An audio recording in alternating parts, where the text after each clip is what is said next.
Hey, Bernadette here and welcome to my kitchen. It's a little bit of a different environment today, and that's because I'm making jelly or Jello. And I started to think about the fact that when we make jelly, it starts off fluid and then it sets.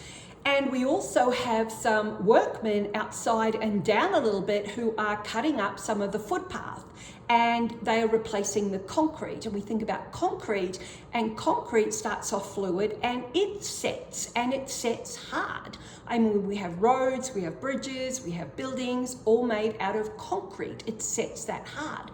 And it got me thinking about the word mindset and the fact that we don't want our minds to be set. We don't want them to be fixed. I mean, there's so much literature and conversation around fixed mindset versus growth mindset. So I don't know why we use that word mindset. I think we should use the word mind flow, or at least some form of fluidity.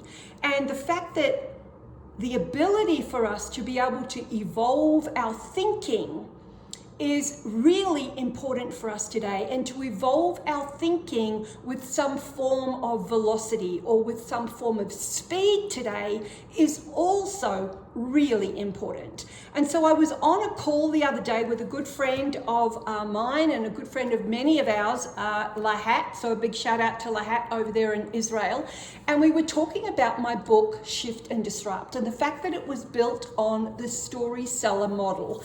And it's a great body of work. I'm really proud of the model, the internal stories we tell ourselves, the external stories that we tell our buyers, and the essential stories that we must elicit from our buyers, and of course the three personas: story catching, storytelling, and story seeking.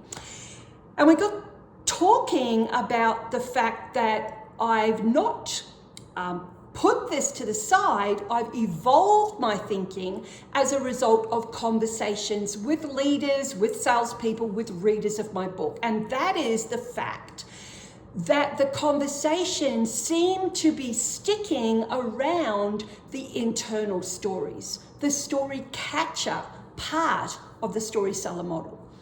And why is that? Why is that when there are so many other tools out there that people are still getting stuck on the internal stories? In the world of selling, it's identity, it's authority, and it's money.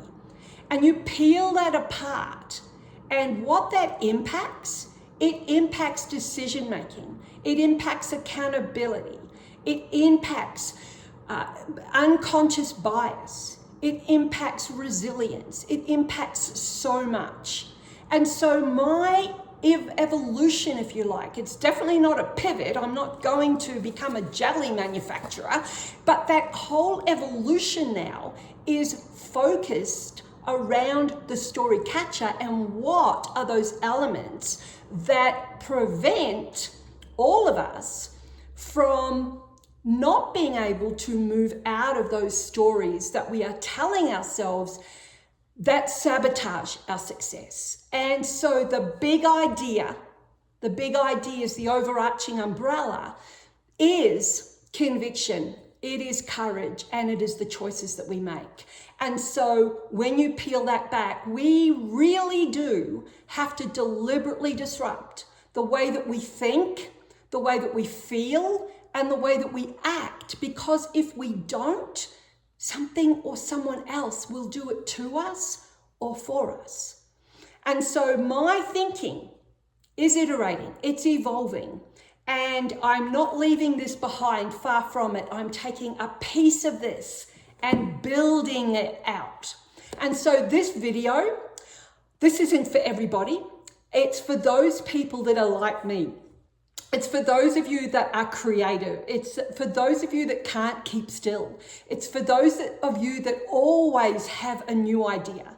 And I want you to grab that and to keep going with it.